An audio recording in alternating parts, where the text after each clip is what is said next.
اب فیملی کو بھی لے جا سکتے ہیں۔ اور UAE میں تعلیم حاصل کرنے والے غیر ملکی طلبہ کے لیے بڑی خبر۔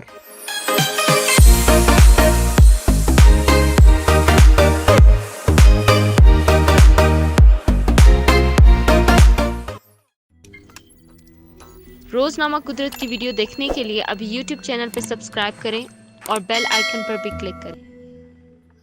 UAE میں طلبہ سے متعلق نئی پالیسی منظور، اب غیر ملکی طلبہ اہل خانہ کو اپنے پاس بلا سکیں گے۔ خلیج ٹائمز کے مطابق متحدہ عرب امارات میں نئی رہائشی پالیسی کی منظوری دی گئی ہے، جس کے تحت ملک میں موجود غیر ملکی طلبہ اپنے اہل خانہ کو امارات بلا سکیں گے۔ نئی رہائشی پالیسی کی منظوری کابینہ نے دی، جس کے بعد متحدہ عرب امارات کے نائب صدر اور دبئی کے حکمران شیخ محمد بن راشد ال مکتوم نے بھی اس پالیسی کی منظوری دے دی ہے۔ اس حوالے سے دبئی کے وزیر اعظم نے کابینہ کی منظوری کے وقت کہا کہ خطے میں اعلیٰ تعلیم کے فروغ کے لیے متحدہ عرب امارات میں 77 سے زیادہ جامعات ہیں، جن میں ہزاروں غیر ملکی طلبہ تعلیم حاصل کر رہے ہیں۔ ان طالبات کی سہولیات کے لیے رہائشی پالیسی کی منظوری دی گئی ہے، تاہم اب غیر ملکی طالب علموں کو اپنے اہل خانہ کو ساتھ رکھنے کی اجازت ہوگی، بشرط یہ کہ ان کی آمدنی اتنی ہو کہ وہ خاندان کی کفالت کر سکیں۔ یاد رہے کہ متحدہ عرب امارات کے نائب صدر نے اس کے ساتھ ہی نئی قرض پالیسی کی بھی منظوری دی ہے، جس سے مملکت میں مالی اور بینکاری کے شعبوں کو مدد فراہم کی جائے گی۔